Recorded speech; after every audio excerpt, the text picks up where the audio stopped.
welcome back to another episode. It's been a couple of months, but another episode of Healthy and Whole. Mind, body, and soul. My name is Leo, and this is my lovely wife, Shawnee Presley. All right, and we're here back again. So happy to be here with you on Healthy and Whole in mind, body, and soul. We're here to help us all live a healthier, more fulfilling life. And we want to make sure that we're healthy, not just in body, but our minds, our bodies, and definitely our soul, because we want to make sure that we're healthy in every aspect of life. So That's right. Tonight is, we've been going for a couple of months. There's been a lot of things going on. I hope you all have been tuning in. There's been camp meeting, and there's been all sorts of stuff going on for those that are within our the sphere of the organization. So we've been kind of moving around, and it's been summertime, but now we're back.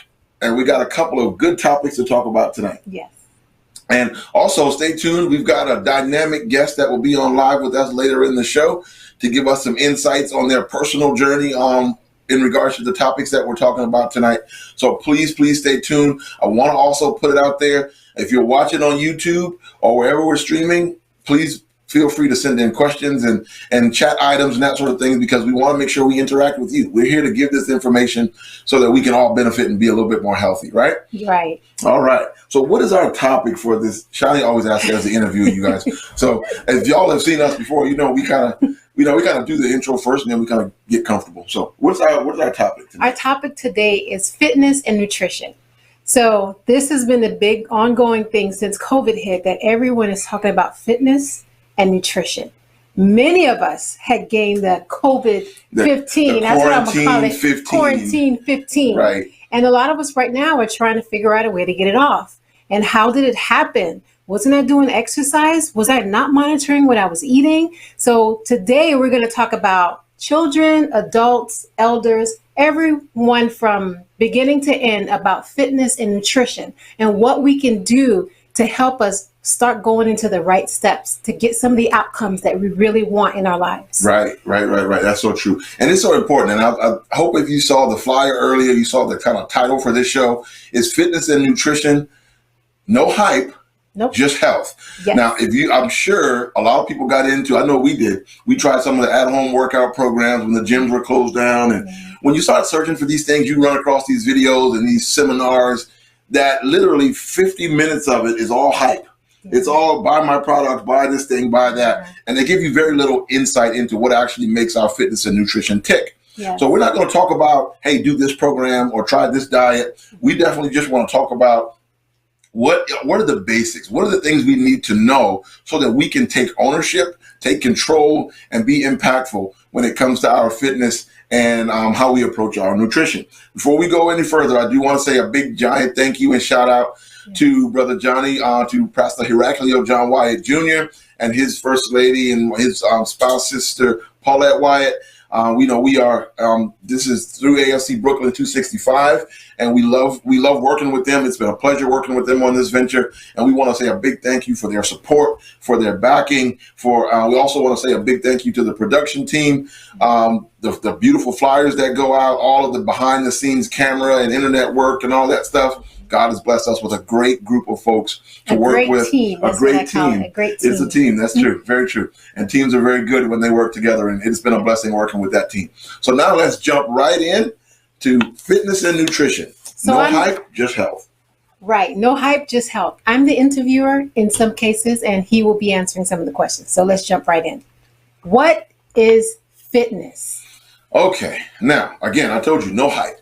A lot of people think when we think fitness, we think of exercise, rightfully so, but we also think of a certain body appearance. Most people think of, very chiseled muscles and now don't get me wrong, that is fitness, but one thing you want to realize is fitness comes in a spectrum. So when you define the word fitness, when it comes related to human health, fitness is the ability to physically meet the demands of your daily activities without experiencing undue fatigue and or sickness. So being able to go through our day, the movements we have to do, the activities we have to carry out, and be able to do those things without just being worn out by any one activity. So fitness, and that term was actually derived from biology, from the hard science of biology. When they would talk about the fitness of an organism for its given environment.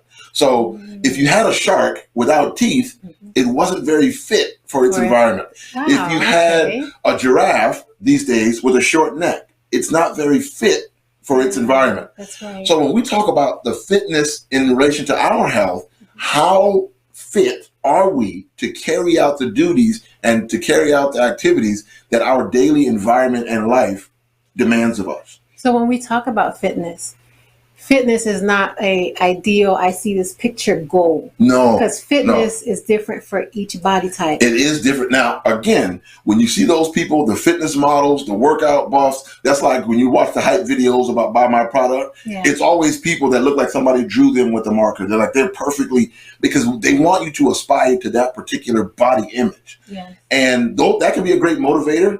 But we have to understand that there's a spectrum here. Genetics. There's genetics. Yeah, some people are some people are genetically predisposed to be muscular. There's nothing you can do about that. But we can all be fit in that our muscles are strong, our bones are at their peak level of health, that our cardiovascular and our breathing, respiratory systems are allowing us to go up a flight of stairs without huffing and puffing and wheezing. Right. So even though I want everyone to get this, to get rid of the hype, that end spectrum of fitness, of looking very toned and fit and looking, that is a great aspiration to have. That is a great aspiration. Trust me, I do it too. I'm working at it too. So I'm not telling you that's not real, okay? But what I'm saying is I want people to not get discouraged, because if you start working out and after 6 months people don't look like that, they begin to get discouraged, because that's all they think their fitness journey is. So what we're doing is actually helping people to realistically think of the true nature of fitness. Exactly. Okay. The better the more comfortable, the more effective you are at carrying out your daily activities, your daily routine, and not feeling like you're going to wear out by the end of the day. That you can go up and down the stairs, you can walk to it, you can walk throughout the store, you can go through your daily chores at home physically and not have pains and aches and a great level of fatigue. That is a sign of increasing fitness. So we want to make sure we understand that's what fitness is. Okay. That was simple. All right. The next question is, what is nutrition? All right. So now, when I say nutrition, what do you think? Food. Food. That's what nutrition starts with. But nutrition is, again, very multifactorial. When we think of nutrition, again, with the hype, by this sort of thing you put in your smoothie, detox, and protein shakes. Yeah, protein. Okay. That's what we think of as nutrition. Yeah. Those are supplements. That's not nutrition. Okay. Nutrition is the body's ability to obtain, ingest, digest, and utilize nutrients. Okay. So let me break it down. That's a lot more complicated than what we've seen and thought we understood throughout time. Exactly. So a lot of times we think it's just what we eat. Yeah. But it starts with what we eat. But how does our body break down what we eat? Okay. Is it able to fully utilize what we eat? Oh. Is it delivering the amount of nutrients that we need? And again, we have to go back to that individual thing. When that person is selling you the fitness shake on the hype video, again, we think, well, if I'm not losing 20 pounds a month on this fitness shake, it's not working. Not true. Again, if your body is functioning better, if your health, your overall health and well-being is improving, then that nutritional journey, if you will, that nutritional endeavor is actually paying off. But nutrition takes in the entire spectrum of what we eat, how our body uses it, how our body breaks it down and makes it a part of us, how we can then use it for energy and function, and then even how our body gets rid of what we don't need. Nutrition is all of that combined. So it sounds like you're saying every shake, every supplement, every powder out there is not designed for everyone. Right. That is exactly what I'm trying to get at. Okay. It is very hard unless you're going on and the world tells us today, the hype machine tells us that unless you strictly adhere to this particular shake diet, that you drink a shake in the morning, a shake for lunch, and then have a sensible dinner. What is a sensible dinner? How do I know if your shakes are telling me what nutrition is, how do I replicate that nutrition in the dinner I choose? I don't know. So now all of the hype is telling you if you drink 2 shakes and then eat whatever dinner you want that you call sensible, you're going to get this outcome. That's not really true. That's why it's so easy for people to just give up. Exactly. There you go. That is the thing with fitness and nutrition. A lot of people will have that moment like, wait a minute, what's going on? That I bought this expensive diet plan, or I started attending this expensive workout, or I bought this $4,000 Peloton bike, which we'll get back to later. That, and now I'm still not losing the weight that I want to. Right. You have to understand that our lives and our fitness and nutrition and our health is so multifactorial that no one thing is going to change. I am so glad you said that, because I started thinking about when you said our lives. Our lives. When we look at celebrities and Instagram models and TikTok models, their bodies look ideal. But that's their job. That's their job, exactly. But when you have a life with a family and children and a job, you can't spend 5-6 hours at a gym. Yeah, exactly. And you have to figure out a way how to get your body to adapt to your stresses. Well, I'm moving too fast. I'm moving too fast. Keep going. That's good stuff. See, she want to stop talking when she starts going. Good. That's good stuff. Say it again. Well, when your body is having to move through different stresses in life. Right. As we get older, as I understand, some of us take medications. Some of us can't eat certain things that we used to be able to eat. People will say, don't eat sweets, but your body needs some type of fat. Some type of sugar. Some type of sugar. So it sounds like you're saying that we all need to take a step back and evaluate our own walk in life, our own bodies in nutrition and fitness. If everyone could be that convinced of that, we'd be perfect. Let me tell you why. Let me tell you how your fitness and nutrition journey needs to start. For all of those out there watching that want to be more fit, that want to have good nutrition, don't just watch a video online and think that'll work for me. Because God made you extremely unique. The way your body uses food is different from anybody else. That's right. The concentration of different nutrients in your body that makes your body function at an optimal level is different from anybody else. The way your body responds to natural sugar, it will be different from somebody else. The way your body responds to cholesterol, the way your body responds to exercise, the way your body responds to activity will be different from anybody else. So where do you start? On a fitness and nutrition journey, start with your doctor and a very robust blood work panel. Okay. What is my metabolic, and you can ask these questions. What does my metabolic profile look like? What they'll be able to do is look at when they look at your blood work, are your triglycerides this way? Is your A1C this way? There's all of these medical terms that are indicators of what metabolites are out of whack in your body. Your protein, your magnesium. You made me think about when I did my blood work in April and my doctor looked at it. And what did she tell you, if you don't mind sharing? Well, she said everything was good. Everything looked great, actually. But I was trying to figure out what was I eating that made it so great. So now I got to think back on what was I eating. If I remember correctly, there was one thing she told you that was low. My iron? Was it my iron? Iron and? Was it my cholesterol? No. I can't remember. It's your protein. My protein. That's correct. Yes. I'm more in tune with her medical stuff. That's pretty bad. My protein was very low. Okay. So again, your weight was well managed. You felt okay, but your protein was out of whack. So again, people can look. You wouldn't have known if you hadn't started there. Yeah. So now, when you go on a diet, you may say, "I'm going to cut out carbohydrates. I'm going to just cut back on my bread. But you don't realize that cutting out on this or cutting out on that could throw your protein even more out of whack. So now you start having other symptoms of low protein, low iron, because protein is usually, you're not getting enough animal protein. Okay. So now maybe that's where the iron deficiency came from. Yeah. So again, that really good blood panel from your doctor telling you what's going on with your body. What is too high? What is too low? That's where you start. And then when it comes to fitness, asking your doctor, how, can I get a cardiac stress test? Could I go through and maybe do a bone density scan?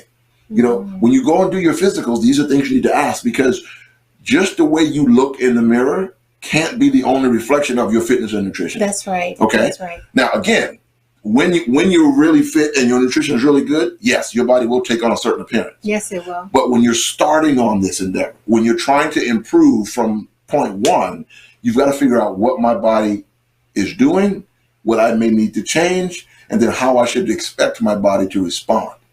Because if you don't, it's like throwing darts at a dartboard and you're blindfolded. You have no clue what you're shooting for. Right. And you're just going to end up wasting a lot of time, a lot of money, and a lot of frustration, and really not even getting any more healthy. That's right. Okay. Great. That was great.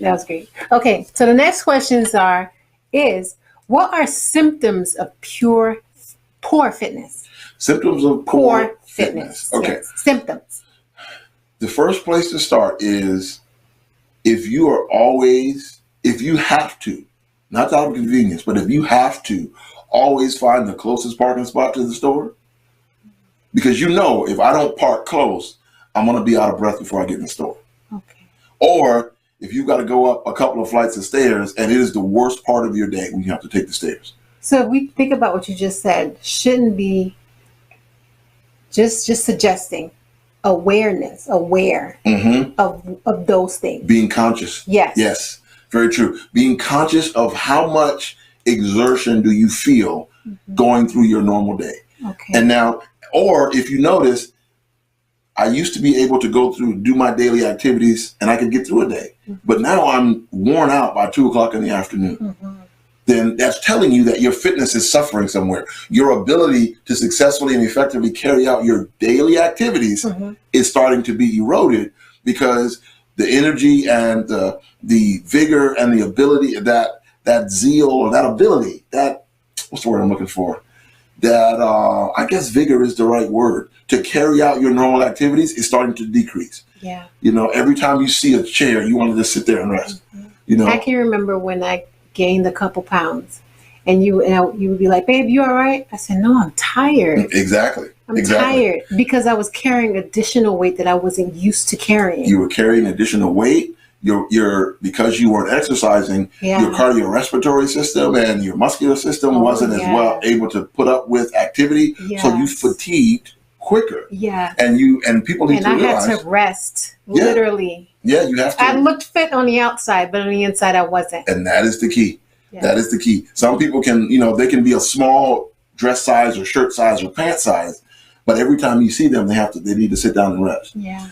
So one of the biggest indicators of poor fitness is when you don't have the energy you need to go through a day without needing like giant rest breaks. Like it is very hard to just go through your normal day. Your fitness is suffering at that point because you're not moving enough. Nothing's normal. Everything feels like work. When you see someone that said, I'm tired all the time, that's a sign of poor fitness. And sometimes we don't even understand it. I think our guest that comes on later will be able to tell us, as she started on her fitness journey, one of the things people often say is that the more I exercised or the more I was going, I found that I had more energy. Yes. I had more energy. Yes. Well, when you feel those energy levels being low, when normal daily activities, climbing stairs, walking into a store, going through, running back and forth and doing chores around the house, when those things are causing you to be short of breath, Lord forbid it's not making you lightheaded, any of those sorts of things, that is a sign that your fitness is severely And sometimes suffering. you don't even see those things happening because it's very subtle. Right. And it's when it's almost at the down swerve curveball, that's when you notice something is wrong. That is. Go ahead. I'm glad you brought that up because what most people will notice is as they get less and less fit, the activities that are optional, that are not necessary, they kind of weed those out. Okay. So maybe I want to go to the store, but I don't feel like it. I want to go to this activity, but I don't really have to go. I won't go. So, but that doesn't really impact them. It's not until their fitness gets low enough that the things they have to do become hard or they're prevented from doing. That's when people notice. Okay. Like say if they if for those of us that are back in offices and at work with all the COVID stuff, when you went back, if you had to climb up or you had to walk through the parking garage to get to the elevator or take the stairs, and you notice, wow, this is hard. I don't remember. That's a sign your fitness is suffering. Right. So, and you have to, again, we talked about this a little bit with mental health, but with fitness, it matters as well. When you begin to withdraw from activities because it's making you too tired or because you don't have the energy that you normally would have done, that's the time to look and say, hey, I need to maybe try to get back into a certain level of fitness, not back into shape. So the same question, symptoms would be towards poor nutrition. What are the symptoms of poor nutrition? And now poor nutrition is is a lot more complicated because it doesn't manifest simply in our activity. But this is why this show was being put out there. This is one of the driving forces behind the creation of this show, is to make us more aware of our health and to engage the healthcare system more readily. Yeah. Poor nutrition will often first manifest in high blood pressure, heart disease, digestive issues, of course, weight gain. But a lot of the things that your doctor would have to find, if you find yourself with constant headaches, you find yourself with shortness of breath, you find yourself with where again you're gaining that weight, or those sorts of things that are signs that something's medically going wrong. Because when your nutrition is bad in your body, or your nutrition is not optimal, your body will begin to the vital functions will begin to suffer. But that's why a lot of those things are often called silent killers, because you don't really experience or know about them until it really manifests and you're sick, until you have the heart attack, until you have the stroke. And God forbid any of us wait that long to get a physical that we get there. But most of the time, our nutrition, unless we're gaining a lot of weight, most people won't pay attention to it until our clothes get too tight. And I'm going to tell you the danger of waiting on your clothes to get too tight. Most of the clothes today are made to stretch. You're right. I got a stretchy dress on right now. Most clothes, they say you buy the slim fit shirts or the contoured or the dry fit things, or most clothes now. Even with tights, because this is the big thing: tights and leggings. Yeah, yoga pants. Yeah. Which people have turned into outerwear for some reason. I have no clue. Hey, don't hate. It's comfortable. I am. But then you think about it. Even khakis now, slacks that you wear. They have that extended. They have the extended stretch. Or they're just made out of. They say the clothing manufacturer tell you should buy this out. You should buy this piece of clothing because it's made to move with you. Yeah. Well, it's stretching. So if you gain weight, you're not going to notice because it's going to stretch. Wow. So a lot of times, by the time you realize you can't fit something, you didn't gain 5 pounds. You gained 20. About 20. You're right. You were right. Keep going. I'm not going to mess you up, but you're right. No, that's the truth. But usually the sign that we have to pay attention to our nutrition is weight gain, and or we get sick. And our body's saying, hey, you've been doing this too long. Yeah. There's an issue. Yeah. There's something wrong. Okay. A lot of times it can be manifested in our skin. Our skin color gets dark. Or, we notice that from the weight gain, acne, all these sorts of things. But nutrition, because it affects what's going on the inside, if we're not aware of it and actively engaged in trying to be good at it, it's not going to manifest until we get sick. It's too late then. We're already at that point. Now we have to work our way back. So today, when you walk away from this show, I want you to, that word you said earlier, start being conscious of your nutrition. Start thinking about it. Mindless eating or mindless consumption is our biggest enemy when it comes to nutrition, especially. Chips and television. Oh and my gosh. Social media. Don't ever eat in front of a TV. Don't do that. Don't. Oh my gosh, that's the most dangerous thing. But that's later. We digress. All right. The next question is: do these vary over the course of our lives? Yes, they do. Those things that we just talked about. Because God created our body to be so dynamic. Kids, from infant to what is called geriatrics, our elderly part of our life. Yes. Our bodies change how it responds and what it needs. But now, interestingly enough, a new study just came out probably about a month ago that I was reading. Most people thought our metabolism started to, and this goes to fitness and nutrition a little bit, that our metabolism started to slow down at the age of 30.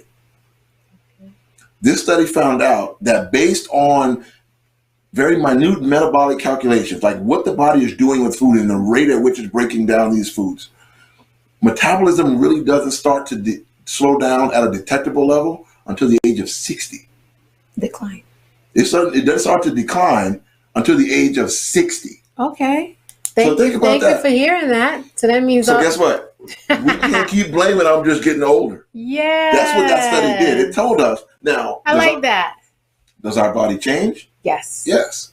But usually it changes because of lifestyle, not because of actual things going on with us. We can even say that in our lifestyle, our weight does a roller coaster. Exactly. Every time we have children, the children grow up. Every change in our life, our body does a roller coaster. Exactly. And it's not always specifically physiologic change, or where your body is changing how it functions. Yeah. It's that your body is having to respond to new stresses in life, and how are we adapting to that stress to keep things going? Yes. Okay. So yeah, it does go over the lifespan. And now we're going to switch roles, because we're going to talk about lifespan a little bit with fitness and nutrition. And I want to get Shani to talk about the children, because okay, she's the mom. Okay. And I'll jump in every now and then. All right, let's go. I'm ready. I'm ready. Right. Y'all ready? They're ready. All right. They're ready. All right. So when you think about fitness, let's start with nutrition. Children and nutrition. Okay. What do you think the biggest barriers to having good, balanced nutrition is for children? Children like junk food. Yes, they do. They love junk food, and anything that's quick, snacky, they love it. Mm-hmm. And that's just how our society is here in the Western Hemisphere, United States. Because in other cultures, it's not actually like that. Their snacky is, let me get a mango off a tree. True. Or let me get avocado or an orange or a sugar cane. Well, there's a cultural component. There is a cultural component. Very true. Exactly. As well as the parents. It depends on the parents as well. Because if the parents were raised to eat a certain way, they would automatically start feeding it into their children. Very true. So if that doesn't, if you're not the one that's showing a role model to the children of how vegetables can be fun, right. You'll see kids say, I don't like my vegetables. And sometimes it depends on how you cook it, because you can cook healthy food in a delicious way, and the kids will gobble it all up. I'm going to have to testify to that, because I was never a Brussels sprout fan until this one started seasoning Brussels sprouts, not with like butter and fatback, not with that sort of stuff, but the seasoning that you season it with. I'm like, hey, that's actually not bad. But I want to say this about, before we go further, when it comes to role modeling healthy nutritional habits for kids, research has shown that before a child is born, it's us, it's parents, it's moms. The mother's diet impacts their appetites, what they find satisfaction in, all those sorts of things. So it is very important that we as parents be good role models for children when it comes to what we eat, what we complain about having to eat, what we keep in the house. Because for us, we're trying to lose weight, but for them, their bodies is preparing for a lifetime. And a lot of times the high blood pressures and all of the other things that we talk about in adulthood, those things start with eating habits as children. And when you just said about the mothers, so when you're pregnant with a child, and I could tell you through the 3 different pregnancies I had, the first child, all I wanted to eat was vegetables. The second child, all I wanted was milk and meat. And the third ones, the other 2, I barely wanted to eat. And when you look at them, that's how they eat now. That's exactly how they eat. That's exactly how they eat. And science has proven that whatever, even in utero, but whatever we feed children, whatever we model for them, this is what they learn to be. And this is why, and I'm going to take it here right now, this is why traditionally, one of the biggest reasons why the African American community or minority communities have been so stricken with health issues is because a lot of our traditional diets, and now whether how socioeconomics played into that, how disparate access to healthcare has played into that, that's a discussion for another day. But think about our soul food or our traditional foods. They're, even if they start out healthy, by the time we cook them, they're not. I can know for me, coming from the culture that as a Haitian background, my mom cooked differently from your parents and your culture, which we're both Black people, but I'm Haitian, my background, and he's American.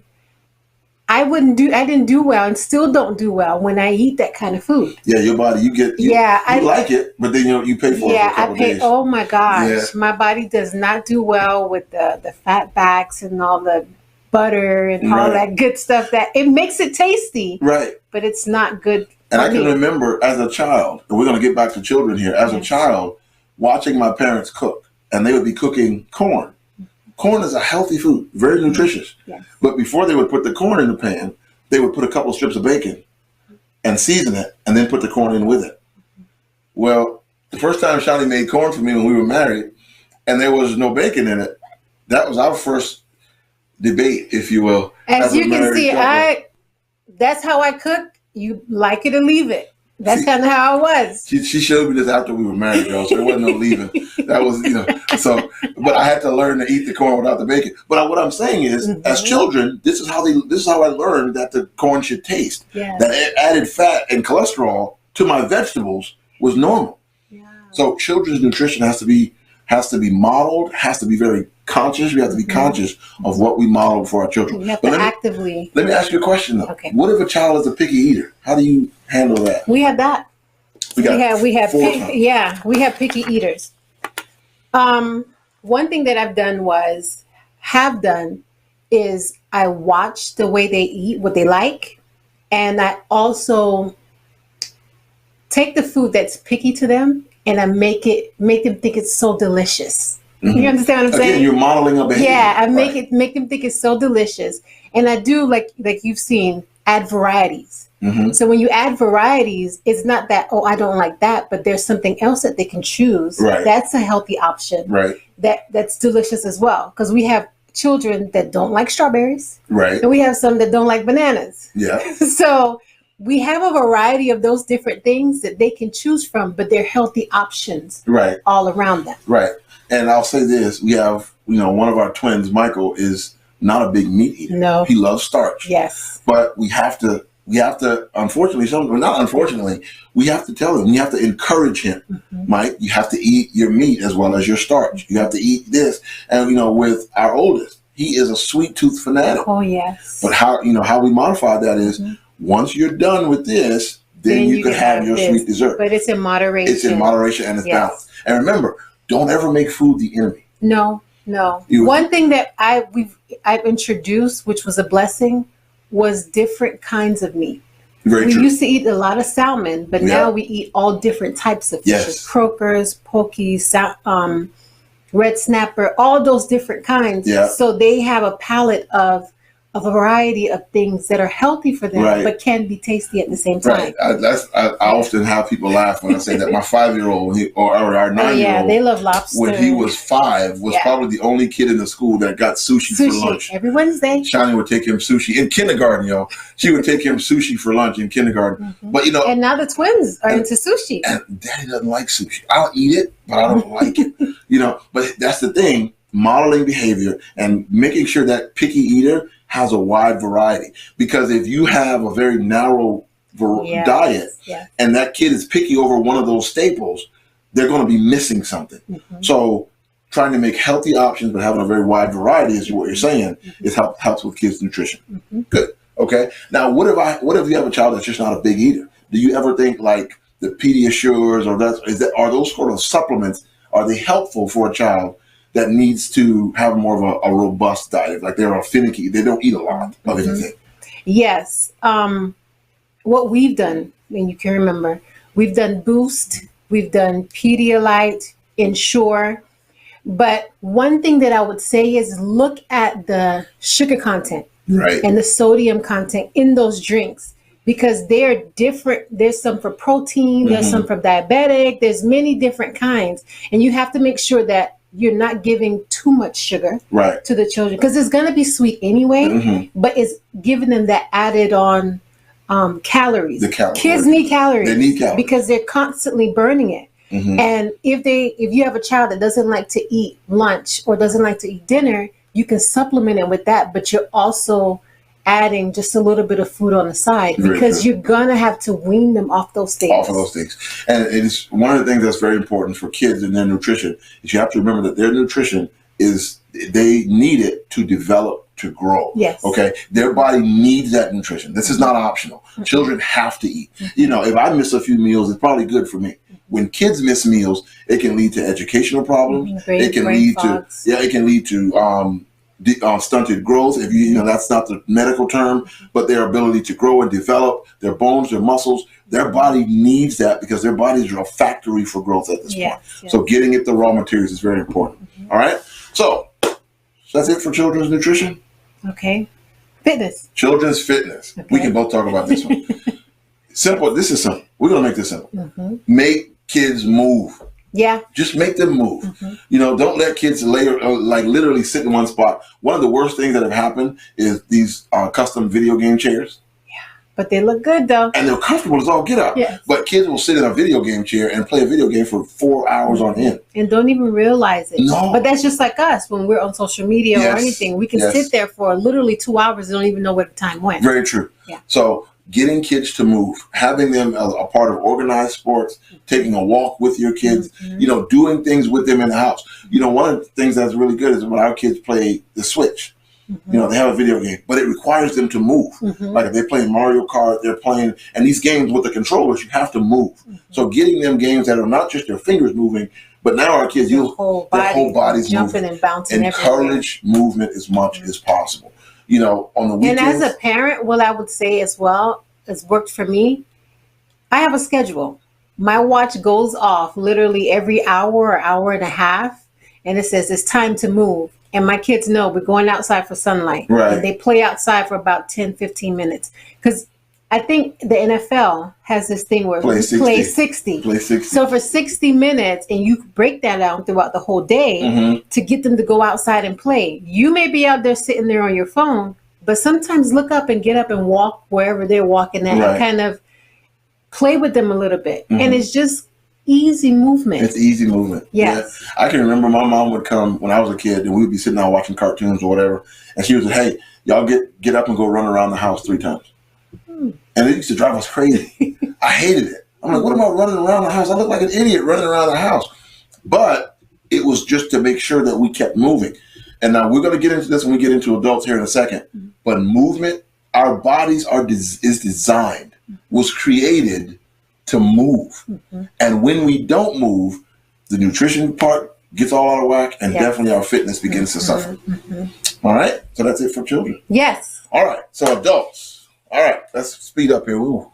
This is a lot of stuff, y'all. We're trying to catch up, y'all. This is 2 shows in one. This has been going for a couple of months. That's right. So y'all bear with us. And remember, send in those questions and comments if y'all have them. We're watching to see if there's something we need to talk about. Okay. So now we're switching roles again. These are going to be the same questions, but he's going to explain it and break it down for adults. Right. So as an adult, what can we do to help us to be not such picky eaters? Okay. When it comes to adult nutrition, 3 things I want to say. Be conscious of what you eat. Be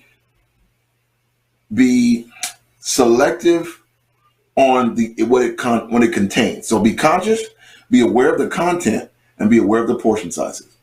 Okay, let's dig a little deeper into portion sizes. We didn't talk about that for children. No. Because children portion sizes are a lot different than adults. Yes. Like we want to give ourselves 2 big scoops of rice. We should give the kids 1 scoop of rice. Right, exactly. And go ahead what you're about to say. And I'm getting ready to say this. When we're going to start doing this in our house, she doesn't know this yet. She's learning this too. We are actually going to begin to measure with measuring utensils. Oh. No. You cook with the cooking spoon. But guess what? A cooking spoon is not a serving spoon. I know. You ever realize that? Think about it. It's big. It's big. We like rice. We eat a lot of rice and stuff in our house. And you cook with the big spoon that is the cook spoon. Yeah. And then you use that same spoon to measure out a portion. Yeah. Well, that portion in that cook spoon, if you look at a cooking spoon and a real serving spoon, those sizes are... So guess how much extra calories that is? People. I thought I was doing it right. We all thought we were doing it right. But I'm going to take all this advice. The prep spoon is not the serving spoon. Okay, so where would we get a serving spoon from? Well, you walk into you go to Walmart, any place, and go into their silverware aisle, and you'll see dining utensils, and then you'll see serving utensils. Okay. The serving, it looks like a supersized, not a supersized spoon, but a spoon that's bigger than normal. You know what you have that? Yeah, we have them. Okay. We just don't use them for that. That's something new. That's something, exactly. They're sitting in the drawer, but we just never use them. Okay. Because we are so used to using the prep spoon to serve with. And yes, there's one more thing to wash. Everybody's got a dishwasher, stick it in there, it's fine. So basically, people, I got to throw this out. So basically, all the time that I've been trying to lose weight, I've been feeding myself too much. Yes. If we're serving rice and you take the cook spoon, the prep spoon, and put that in there, that's probably 2.5 servings of rice. Wow. Whereas if you use the serving spoon, you get far less rice. Because guess what? You're not going to sit there and scoop and scoop and Well, scoop. what about meat? With meat can be a little bit different, because I'm not going to say people need to weigh their meat. Because Okay. we have a scale, though. Yeah, but hold out your hand. That palm size, not fingers, that palm size, that's what you want your serving of meat to be. Okay. I can do that. So that's how you want your serving of meat to be. Okay? And you do the same with your vegetable, that sort of thing. So with kids and adults, the biggest thing is to be conscious. Be conscious of what you're eating, how much you're eating, and what's in what you're eating. Now, what do I say be conscious? I'm not telling you to count calories. I'm not saying to measure out every milligram. And it's time consuming. None of us have time for that. But being conscious. There was a book that came out several years ago that was called Eat This, Not That. We have that book. We have that book. And in that book, it was telling you, if you want something sweet, eat this, not that. This thing is not perfectly healthy, but it's better. I'm going to give you an example. I'm a big fan, I try not to eat them, of glazed honey buns. Mm-hmm. I love them. Mm-hmm. I love glazed honey buns. No, go ahead. Watch. I love glazed honey buns. Mrs. Freshly's Jumbo Glazed Honey Bun. Listen, y'all. Are y'all listening? Is 590 calories. One honey bun is 590 calories. Oh, yeah. I can eat 2 or 3 of those easy. It has 37 grams of fat. Oh, you're so right. So that's 600 calories. That's a whole meal in that one wrapper. Oh. So what I had to do is, you know what? I want something sweet. I want a bready snack that's sweet. But you know what I started doing? I started substituting it for one of the sliced banana nut breads from Walmart. It's still not terribly healthy, but instead of 590 calories, it's 290 calories. Oh, you say 200 calories. Because, is it as filling? Yes. Okay. Because, banana bread is rich. Mm-hmm. So it's just as filling. I get that snack. It's a little sweet, but it's instead of 590, it's 290. Instead of 37 grams of fat, it's 13 grams of fat. Wow. So even though I'm not eating a health food, I'm making a healthier choice. Alternative. To what you really want. Okay. So now your body's going to respond, because now you saved yourself 300 calories and you never step on the treadmill. Mm. All right? Okay. Good. So you can save yourself, and then you save yourself the time. Here's the next thing. I like Jimmy Dean breakfast bowls. Convenience. Here's one of the biggest things. We have to be conscious, because convenience is an enemy. Yeah. Right? So Jimmy Dean breakfast bowls, the meat lovers bowls, right, is 70% of your daily recommended cholesterol intake. One bowl. I bought you that. I know you did. I didn't know that. 70%. But now, the same Jimmy Dean bowl, different variety, the steak and egg bowl. Now, that one's only 13% of my daily cholesterol, because the steak is leaner than the sausage. And if I want to get, yes. Okay. And if you even want to get more extreme, Jimmy Dean makes a turkey and eggs bowl, which is even healthier. You like that? Yeah, I like them. Okay. So now, instead of just grabbing that meat lovers bowl, grab the steak bowl. And the steak bowl has 800 milligrams less sodium in it. I'm very sensitive to sodium. Yes. I have a history of high blood pressure. Mm-hmm. So when I say be conscious, I'm not saying count and record the calories. Just look at it. When you pick that item up, just look at it and be like, whoa. Think about it. So you kind of, if you can gauge a number for yourself, then that means when you look at whatever you're at, you say, okay, this is too much. Yes. Okay. Yes. If you think about it, and this is why going to professionals to start out is very important. If you ever have the opportunity to talk to a dietitian or a nutritionist, mm-hmm. ask them based on your current body size and type, or you're just looking at your weight, your BMI, and tell them what your goals are. They can give you an equation of you should eat roughly this many calories a day, blah, blah, blah. If you think about the average person, between 2,000 and 2,500 calories a day for the average person. Mm-hmm. One honey bun is 600 calories. Yeah. How much of your, that's almost a third of your total daily intake. And you remember when I used to go to Cold Stone and get those giant coffee milkshakes? Oh. That was 2,000 calories in a cup. One milkshake was 2,000 calories. And I love their ice cream. I can imagine what I've been doing to myself. But see, this is what I say, be conscious. I'm not telling you to go straight keto. And let me tell you about that. I'm gonna jump subjects here a little bit. Have at it. These extreme changing your lifestyle, the problem is You may do it for a season, but how consistent can you be? Yeah, it's not sustainable for your body. For the vast majority of people, these very strict keto diets or Atkins diet, it's not sustainable across a lifetime. Mm-hmm. So when something's not sustainable across a lifetime, it's only going to give you results in that season you see it. Yes. And anything that is extreme is going to throw your body out of whack. Yes. The Atkins diet, these keto diets, people talk about eating, what do they call it? Keto diets because it was a primitive thing. Mm-hmm. People died because they ate that back then. The average lifespan of people back way in the day was like 30 years old. Yeah. Why do you want to do that? Yeah. I'm not saying it's not good or has its benefits, but you have to eat a balance. It can be a kickstart. It can be a kickstart, but you have to have balance in a diet. Yeah. Okay. So be conscious of what you eat. Mm-hmm. Think about the content of what you eat, and then control your portion sizes, and then we can go from there. If you want a whole lot of details, that'll have to come for another show because we're pressed for time a little bit. Fitness. A lot of us have sanitary. No, I'm just kidding.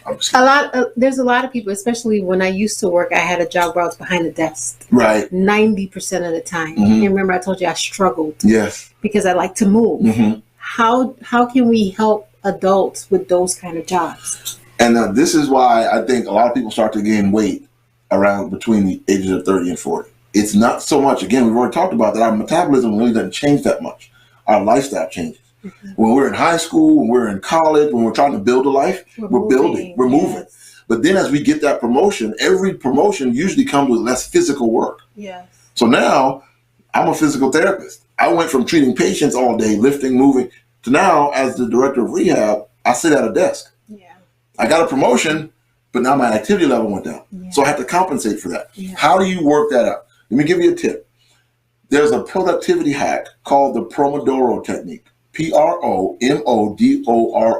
Pomodoro. It's Italian for a tomato. This guy started using a tomato timer. He would set it for 25-minute increments, work for 25 minutes, rest for 5. Okay. Well, what I started doing is I do that because, one, it helps me focus. I got 25 minutes, let me just focus. Yes. But in that 5-minute rest, I get up and walk around the building, or I go check on something, or I go to the printer, or I go to the car, or I just go to make a bathroom run. So easily that's 30 minutes of activity. And now you break up that hour, 2 hour long sitting. Okay. Because once you start to sit past 30 minutes, your body starts to slow down its processes. Your body is extremely economical. What it doesn't need, it will not use. Yeah. So whatever calories you were burning, if you start sitting, your body switches from use mode to storage mode. Storage mode, yeah. There you go. Yeah. So building in activity. One of my favorite terms that I've ever heard. If you say this in a crowd, it'll make you sound really smart. But it says it's non-exercise activity thermogenesis. That's a big word. Mm-hmm.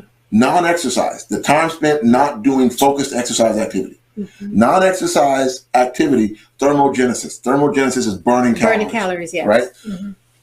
Even for most people who work out 30 minutes to an hour, they may burn 250, 300 calories. You're right.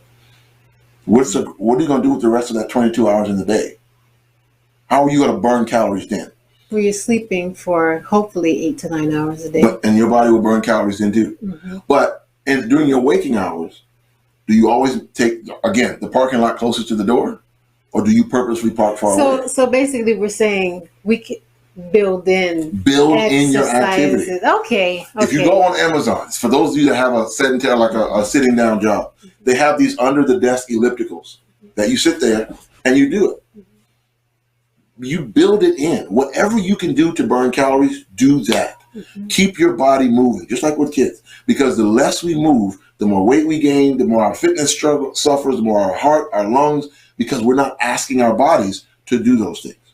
I've been thinking about this serving spoon thing. Oh, while we were talking. She's still on the serving spoon. Guys, I'm going to do an experiment. So the next time we come on this show, we're going to see from today to the next show what has changed. Right. In our weight and our physical activity. And if you're watching, yes. I want you to, and here's another thing. Let me say this. This would be a good challenge. Good challenge. We got at least a month. Yes. I want you to weigh yourself today. Yes. And make these changes. I'm not telling you to go on a keto diet or anything like that. No. Just start being conscious of what you eat. Yeah. Just start the serving spoons. Use the right size serving spoon. Yeah. And then make sure you be conscious of what you eat, the content, and the portion size. and then build in, not even if you don't build in real exercise, just make yourself move more throughout the day. Weigh yourself tonight, and then come back and in the comment section tell us what the change is next time. We see you guys here. I see you. I know y'all are here. So I'm going to ask next time. I hope you guys join this challenge. It's going to be exciting. I want to do it for myself. And let me tell you another thing. A lot of us fear the scale. We don't get on it until we go to the doctor. Get on the scale regularly. Yeah. Because it's a sign. It gives you a, wait a minute, hold on. If I get on, I try to weigh myself at least weekly. And I try to do it at the same time of day on the same day of the week if you do it weekly. Because your body fluctuates with fluid volumes and stuff. Yes. But do that because, again, it's a marker. Just like you look at the gas gauge on your car, it's a gauge of what you're doing from your fitness and nutrition levels. If your nutrition is really out of whack, that weight's going to start to go up. If your fitness is going down, your weight's probably going up. So if you check regularly, then you'll know whether you're changing or not. One more thing as well. For me, what I've noticed is sometimes my weight don't move, but when I measure, the inches change. There you go. So if you're not seeing the scale moving, do measurements in different parts of your body and write it down. And every week, if you see just a slight centimeter of a change, something is changing. Something's changing. Yeah. And the thing is, if your weight's staying consistent, then you're probably doing the right thing. Yeah. Yeah. Because very few people's weight stay consistent. It usually goes up. Mm-hmm. So if your weight's staying consistent, you're moving enough, you're taking in enough calories to sustain yourself where you are. Mm-hmm. All right. And now here's the last thing I'm going to say about nutrition and fitness with adults. Make sure that you are taking in all of your essential nutrients. When you go to the doctor, ask your doctor, what if you get blood work done, ask what your metabolic profile looks like. Because if you are missing certain nutrients, it could mean that you're not eating a certain type of food enough. Yeah. And if you're not getting that nutrient, then your body, that nutrient will affect everything else. That's right. So if you're low in magnesium, if you have a low iron count of whatever, vitamin D, it impacts your ability to break down other food. Yes. Okay. And if you're having digestive problems, go deal with that. Yeah. Because if your digestive system isn't working, your body can't use the food the way it should. And the doctor will be able to tell you if your digestive system isn't working properly. We're not doctors. We're just people trying to give out information that has worked for us and that hasn't worked for us. Right. So talk to your medical professional. Right. So let's bring in our guest. Let's bring in our guest. I am super excited. So we got a guest tonight who has been on an amazing fitness journey. There she is. Hey, Sister Victoria, how you doing? Hey, y'all. I'm doing good. How are you? Good. Now, for those of you who don't know this beautiful young lady on the screen with me, besides my wife, she's a beautiful young lady too. This beautiful young lady is Victoria Segrist Bates. She lives down in Birmingham, Alabama. She is a dynamic woman of God. She's a mother. She's a wife. She's a daughter. And she's a community outreach person. Absolutely. She does all it, but you know what else? She's my friend. That's my cousin, y'all. That's my cousin. Yeah. That's my cousin. Buddy. That's my buddy. But she has been on an amazing journey. It's been awesome to watch your fitness journey and your transformation. And we wanted to bring you on tonight to just talk about what kind of started your fitness journey, and then we can go from there. Well, you talked about some of the triggers for me earlier in your discourse about fitness and nutrition. I started seeing at the age of 30 symptoms of poor nutrition, and I knew something was really wrong when right after my 30th birthday, I was diagnosed with high blood pressure. I went to my doctor to get my annual checkup, and I was just like, I don't know why I feel bad all the time. And she was like, "Oh, you have high blood pressure. Here's some medicine." And I was satisfied with that. And because culturally, that's a thing. I thought that, diabetes and high blood pressure, those things were hereditary, but those things are not hereditary. It's the way we prepare our food that's hereditary. It's the way we eat that's hereditary. So fast forward to right before the pandemic, I just got tired of being fat. Yeah, I just gotta be me. I got tired of being fat. I knew I was in trouble when I went to the store because, I like clothes, and I went to buy a dress and I had to buy a size 18. And then I started seeing 2X's in my closet. I was just like, what happened? I was a size 8 when I married Travis. And then all of a sudden, and I knew I couldn't blame it on, having my children, because for me, after I had my children, my snapback was relatively good. I lost the weight quickly. But I was just like, oh no, I'm not doing this. And so the pandemic happened. But our gym opened up in June. And I said, I'm going to the gym. Because I knew I wasn't going to work out at home. Like, how y'all do the home workouts. I'm not wired that way. I'm the type of learner that had to see other learners engaged in the learning process. I can kind of talk about it from the educational process, and so I had to be around people who were doing what I wanted to do. And so I started going, and I got on a treadmill, and I was going on a treadmill for an hour, and I would go home, and I lost like 15 pounds. And then I just plateaued, and I was like, what's wrong? And so I got a trainer. I got a personal trainer. Let me stop and say this, if you don't mind. Choosing to live healthy is expensive. But when I had to really measure my choice and look at where I was spending my money, the extra money I was putting in to Netflix and other things like that, I could take that money and put it to where it was going to keep me living life and life more abundantly. So you have to make a decision. Let's just say that we always looking for an out. We're looking for an excuse. No, you have to make a decision. Where are you willing to invest? And at that point, I wanted to invest in my health. So I got a trainer.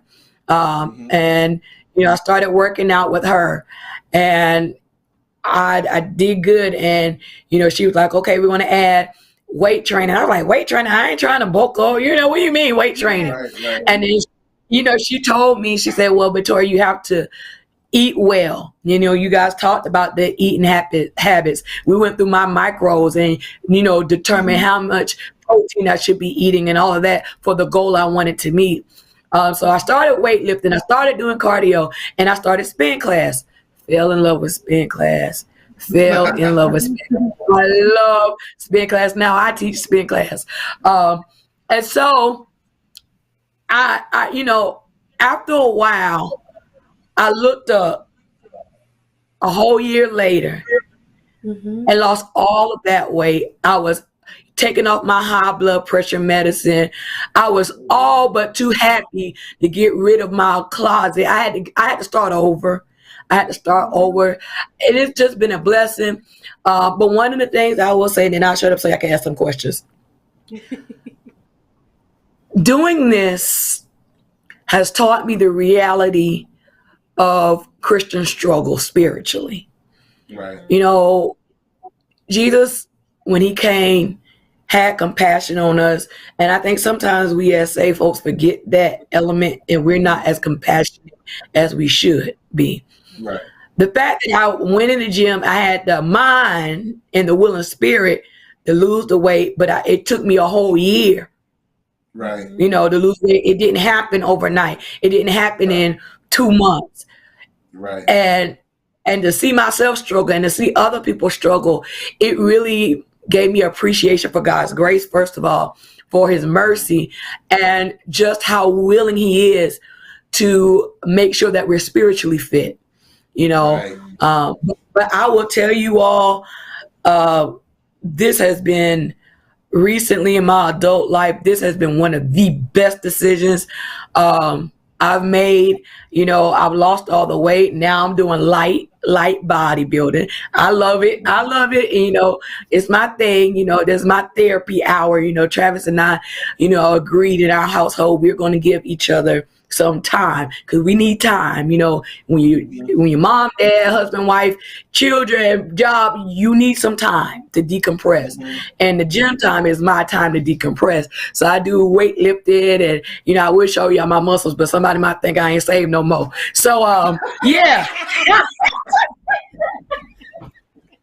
Girl, yes, I love it. I love it.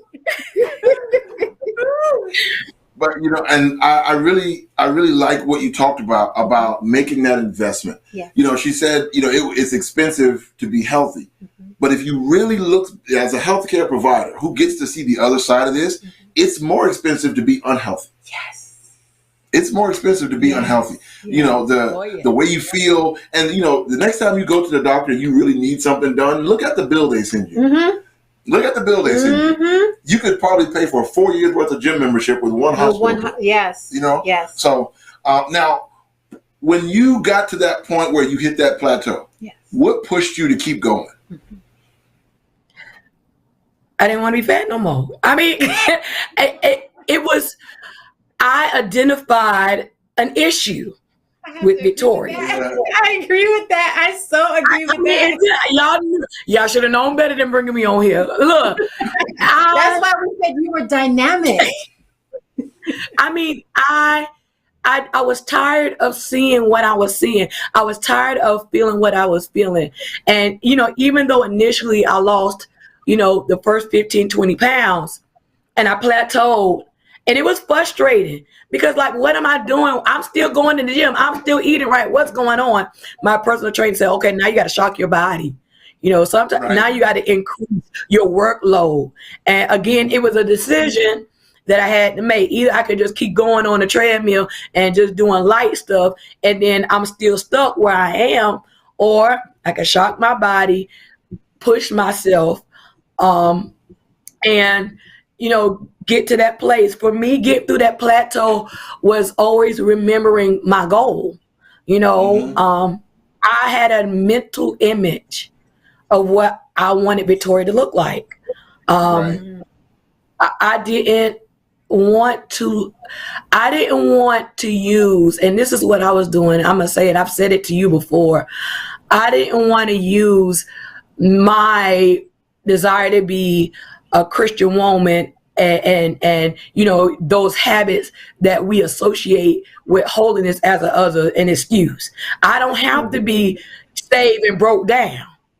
I don't have to be saved and sick. Mm-hmm. I wanted to be lean. I wanted to be trim. I wanted my muscles to be defined. I wanted that when I walked in my house, my husband looked at me and said, "Thank you, Jesus." That's hello, somebody. Right. And so I had to remember that image. Mm-hmm. So when I did plateau, it gave me the motivation I needed to have to keep going.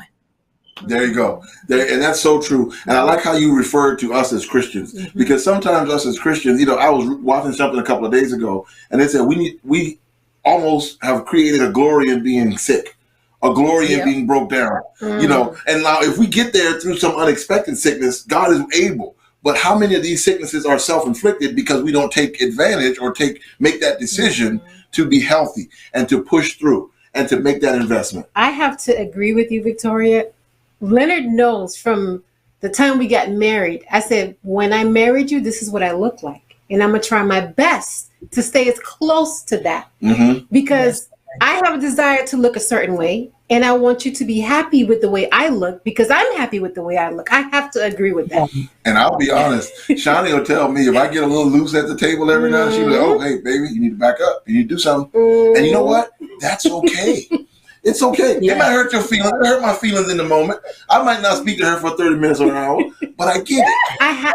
I'm going to be honest. You have to be honest in your relationships. Right. So we're going to a relationship, but let's go back to fitness. But I do think being able to push through to make that investment. But now let me ask this question. Even before you hit the plateau and you lost the first 15 or 20 pounds, when you started on your fitness journey and you started on this improving your nutrition, how did you feel when you how did overall in your life when you started doing it, how did you feel? Awful. I felt uncomfortable all of the time. I felt sluggish. And the way you feel physically will pour into what you do, how you feel emotionally and the manifestations of those emotions. So I had a bad attitude all the time. I was snappy. I was tired. It was awful. It was awful. And I knew, like I said, it was getting to the place where I was having bouts with vertigo. I was having dizzy spells all of the time. I felt awful. I mean, if there's another word, I would use that, but awful is the word I felt. And I got tired of feeling awful. I got tired of that. When you started losing the weight, how did you feel? When you started seeing your results? Well, first of all, let me say this, preface this before I answer. There's a difference in wanting to go on a diet and wanting to lose weight and wanting to be healthy. Right. I wanted to be healthy. Mm-hmm. I wanted to be healthy. Because diets will get you the quick results, because they're so extreme, they're polarized. I wanted to be healthy. So when I first started going in June, I didn't even see anything until August. And I felt like a champ. I felt like I was doing something that was worthwhile. I physically, I started feeling better. I could tell the small changes. And, I'll even say I feel better now today than I felt last month. Because with healthy living, it's about, just like spiritual living, it's about progression. I'm not going to be perfect in my body until I inherit that incorruptible body that Jesus promised me. I got to deal with this fleshy stuff. I'm not going to be perfect in my physical or spiritual health. But in the meantime, I can work towards progress. And I thank God for it because I feel better. I feel great. I feel like I look good. I can go to the track and run a lap and not be intimidated by it. Like I said, my goal at the end of the month is to leg press 600 pounds. I've already done 540. I've already deadlift 220 pounds. And it makes you feel good when you see the progress and see that your body is strengthening. You feel amazing. You feel amazing. That is so true. So my question for you is, right now, you've done this process for a year. How has it changed your eating habits and lifestyle for your children and your husband in the home? It changed where I shop. I shop. Now, I'm not in it where you shop, where you got to shop. But,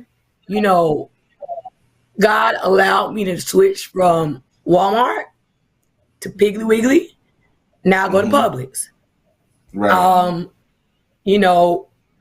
In fact, when you text me, I was buying some avocados. There you go. The sweets in our house are now fruits. I'll buy a bag of chips and let them live a little bit. I'll let them be great a little bit. Because you don't want to deprive yourself. Sometimes, we do it. There's so many parallels, but sometimes we get so gun-ho, we deprive ourselves of the small pleasures of life, and God don't want us to do that either. So I bought a bag of classic chips, but I'm looking at the labels, I'm looking at sodium, the meats that we buy. Well, first of all, no pork, no more pork. I'm allergic to seafood, but the kids and Travis, they do a lot of salmon, they do a lot of fish, but there's a lot of lean meat, and all the meat is baked, no fried food. We're not big on the starches, but because, I know it's needed, we'll do some starch. We might do some jasmine rice or brown rice. It's not always white rice. I would try to get the healthier alternatives to what we've eaten before in the past, because Travis and I grew up, white rice. But it's changed everything about how we eat. We eat much, much, much, much better. And even when, we have the sweet cravings, because sometimes I still do, instead of getting like an ice cream, I went to Publix and they have these, and there's for protein, for me, protein is big because I'm doing light body lifting, but they have these pops that are banana halves and they're dipped in peanut butter and chocolate and is a better option than the straight up Napoleon, or y'all know the ice cream, the red and y'all know what ice cream I'm talking about. The international ice cream at birthday parties. It's much healthier than that. But like I said, it is more expensive, but it's been a blessing to eat healthy in the home. And I'm glad y'all talked about modeling. At the beginning, Travis and I did not model good, healthy eating habits in front of our children. And you could, it was something that was being passed down to them. So now, the way we eating, when we're changing the way we're eating, Olivia and Noah have changed the way they're eating. I kind of laughed at y'all talking about picky eaters. We got picky eaters. I said, you can be a picky eater when you go and pick up a job. Other than that, you eat when I put it in the plate. That's good. Yeah, but it's been a blessing for everybody. Right. That's so good. And now we had a comment, Sister Victoria, Blessed Child 630, says that she loves it, but she wants to see them muscles. So you gotta put on the gun show. Show the gun. No problem. I'm still safe. Okay. Yeah. But now I'm gonna say this before I show y'all my muscles. One of the biggest things that made me unhappy about my weight was my arms. My arms was doing the sanctified sway. Oh man. And it ain't cute. It is not cute. But, my arms went from doing this to that. Yes. You better get it. So, let's try something. Yeah. But it comes with hard work. It comes with hard work. It comes with hard work. And I want to say this. I want to step back into my expert role here. When it comes to working out, being fit and nutritious, it not only pays dividends now, but the weightlifting Sister Victoria's doing, the walking on the treadmill, your heart's healthier. But one of the biggest things for the geriatric community, the older community, our elders, I work in this environment. They fall, they break a hip. It leads to that downward spiral. Yes. But when you work out and you're healthy, your bones are stronger before you ever get there. So it offsets osteoporosis. It offsets muscle loss. A lot of people's metabolism begins to change because they begin to lose muscle mass because your muscles drive your metabolism. So the working out, the nutrition and the fitness go hand in hand. If you're working out, you have to feed that factory. The more you feed the factory, the more fit you become. So but it all starts with like you said, a decision and an investment in health. We started out by saying, don't chase the image on the picture only. Yes. Chase the overall health and well-being. One thing I'd like to say for our audience is, from what Victoria told us, I didn't like how I felt. Some of us may have different reasons why we want to do our health journey. And remember, she said she started in June and did not see anything until August. Right. So if you started today and it's August and September comes up and you see nothing, do not worry. Keep going. Right. Going. Right. It's just as our spiritual journey. Right. At first you're like, I want to stop cursing, but they still come out. But after a while, you get to the point where you're like, wow, I wanted to do it and it didn't even come out. Yeah, the Holy Spirit tamed my tongue. But you guys laugh about that. You guys laugh about that, but the scripture says that the Holy Spirit will mortify the deeds of the body. And, I don't know why we just think, everything is boom, immediate. I mean, even the growing process of a baby within the mother's womb, God gives a timeline, but you have to give yourself grace, and you have to. The one thing Travis and I were talking about today at breakfast, in fact, we were so glad that we started it, because it started as, okay, we got to go, let's do this. But what ended up happening is it became a part of our lifestyle. Exactly. Like, it's not so much of a task anymore to choose to eat healthy. It's not a task. You know, I already know Travis is going to get up at 5 o'clock in the morning, every morning, and he's going to the gym. It started as a task. Now it's routine. And so with your health, you know, with aspects of your health, when it comes to your nutrition, when it comes to, you know, your weight, I will say go to Walmart, get some dumbbells, even if you're just doing some minor shoulder press or some biceps or whatever. Do something to work the muscles of your body, and then do some cardio exercise that's going to work that cardiovascular system in you that can sustain, you know, what you're doing. But after a while, it will become a part of who you are. And it's the same thing spiritually. We all have things that we don't like about ourselves spiritually. And if you on here and you saying you don't, well, I'm going to tell you, the Bible said it, because it ain't Victoria. The Bible says you're a liar. In 1 John chapter 1, verse 8, he says, if any man say he have no sin, have is present tense. Let me help you. I'm an English teacher. He says, he's a liar and the truth of God is not in him. As I said, we're working towards incorruption. We're working towards perfection.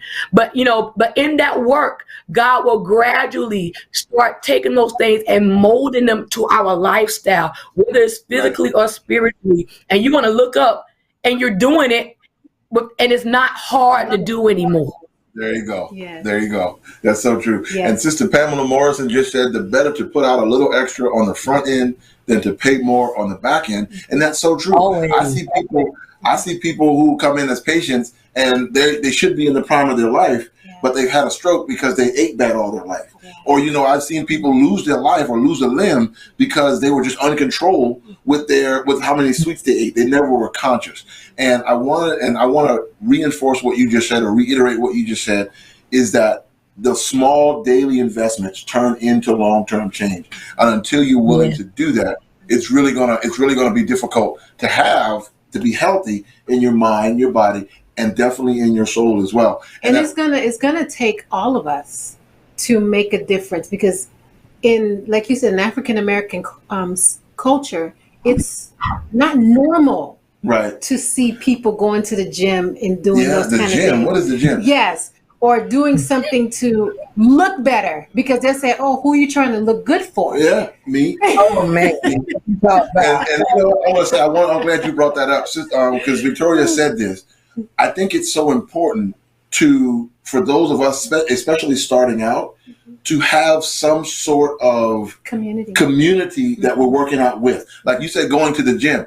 One of the added benefits of being in the gym that a lot of people don't even realize is it helps you struggle when you see other people struggle. Yes, it helps you struggle. It helps you because you know I'm not the only one. I remember the first time when I used to lift weights when I had the time, and I have to make the time now. But when I would see somebody else trying to do a bench press, and I see them get stuck with it, I go, okay, so I'm not the only person that's happening to. Yeah. You know, so I can keep going. You know, or if I see somebody and I say, man, I hadn't seen you in a couple of days. Yeah, I'm getting back. I'm not the only person struggling. But seeing other people, like she said in her Victoria's a teacher too, y'all. She's a dynamic teacher. You heard her say, seeing others engaged in the learning process, seeing others engaged in that healthy process. Community, just on the fitness side and on the church side. I was just about to say that on the spiritual side, because when we're struggling, people think church people act so perfect and saved. We're not. No. We all go through struggles, and we need to try to act like we sitting on a high horse. Yeah. You know? So many times. What? All muddy up. What? But Sister Victoria, do you have? I know we're over our time. Our production team is probably yelling at the screen right now. So, Sister, you got any remarks you want to make? Any advice you want to give before we wrap up here today? Choose. And whatever choice you make, you deal with the consequences. Physically, you know, I want to say this to the church world, especially to the African American church. It is not a badge of honor to be unhealthy. It doesn't make you saved because you eating this big piece of fried chicken, yellow rice, and green beans. It doesn't make you saved because you are unfit. It doesn't. We have some undercurrents that are not healthy, and not healthy physically, but not healthy psychologically. You know, some of the things that we have let just go under the radar are affecting people's esteem, are affecting people's psychological perceptions of themselves and others.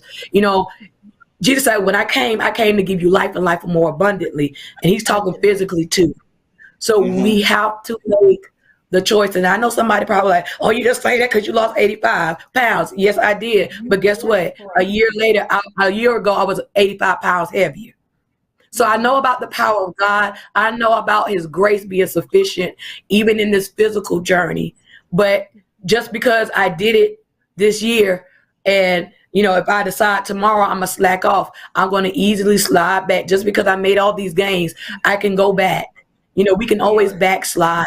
And so it's a choice. It's an everyday choice. And I give God the glory. I give God the honor that he restored. I tell the people at the gym all the time, God took a broken body and restored it. I feel better than I did when I was in college. God took a broken temple and rebuilt it. And I'm so glad that he did. I'm just so glad. I just can't thank God enough for healing me. Right. And you know what? Healing. Yeah. It's healing. Yeah. You know, this is because without a healthy temple, you can't do God's work. Oh, thank you. All right. I was getting ready to say, right there. we always talk about, and I was going to say this, this was my ending thing, is that we want to be good soldiers for Christ. Soldiers have to be fit mentally, spiritually, and physically, mind, body, and soul. If you go into any training place for soldiers, they don't just shoot, they don't just look at logistics, they keep their body in shape. Yes. They keep their temple in shape. And if we are going to represent God, to work for God, and to really give God the best of us, then we have to invest in being the best us. Yes. And that's fitness and nutrition. And like you said, the best us. Yeah. My fitness and my walk with God is not your walk with God. Right. So you make sure your relationship with God is your relationship, and my relationship with God will be my relationship. Exactly. And God will take us both to fulfill His will for our lives. So now we already did our healthy tip of the week. We talked about going from the cook spoon to the serving spoon. To the serving spoon. Yes. So try it, and look, everybody, weigh yourself tonight. Let's start. We're gonna start some work here. We can wait tomorrow morning. Why? Okay, whatever you do. Yeah. But what I want you to do, even if it's not weight. Today or tomorrow. Right. Let's just make sure we start to be conscious of what we eat. We're conscious of what's in what we eat, and we're conscious of of our portion size, and that we move. Just move a little bit more today than you did tomorrow, and then build on it. Start somewhere. I'm gonna tell you one quick story, and then I'm gonna end. Okay. Remember, I promised myself I was getting ready to join the gym, but I told Shani, I said, unless I can get up a month straight and work out before I go to work at home, I'm not going to the gym because I'll be wasting money. And I made that commitment, and I did it. I still didn't join the gym, but I did it. Okay. I did it. But you have to. I didn't join the gym yet because I'm usually sleep. My workout time is like 7:30. Yeah, but the thing is, and our life changes as the kids went back to school and sports started. Yeah. So now I actually work out 2 hours a day because I coach football. So I'm working and I work out with my kids. But what I want to say is, I appreciate everyone that's watching. This was the most interactive session we've had so far. Yeah. So thank you for all the comments. Please share. Thank you for joining us. A big giant thank you to Victoria and taking us to the gun show today. Looking so nice with that yellow. She's flying now. But you know what, y'all? When you feel good, you look good. Yes. And when you can look good, then you can do more good. Yes. You can do more good. I like how she talked about her attitude being better. Yes. So thank you for joining us on Healthy and Whole in Mind, Body, and Soul. We will see you here next time. Please, please, please come back. Bring a friend. And we want to make sure that we're all working to be a healthier person in both our minds, our body, and our soul. One thing I'd like to also say, if you have any questions, any topics you want to hear about, please feel free to send the email to Brooklyn 265 AFC. You'll find the link somewhere in there. Yeah. And send an email, send a message, whatever you feel like is in your mind that you want someone to talk about and just can't get it out or can't find somebody to talk about it. We're here. That's right. So we'll see y'all next time. Sister Victoria, thank you so much, girl. Yes, I appreciate you. Yes. Keep doing what you're doing. And keep looking fabulous. I'm going to have to look fabulous. Thank you. Y'all not going to keep We will keep praying for us. All right, y'all. Be good. Again, thank you to 265 Pastor Wyatt and First Lady, Brother Johnny Morris and Sister Pam Morrison, our production team. Thank y'all so much. Everyone. Sister Sheila, everybody that's helping. Thank you so much. Faces may not be here, but God knows we appreciate you and we appreciate the opportunity to do this work. Y'all be good. We see you next time. Bye. And we throwing out no games.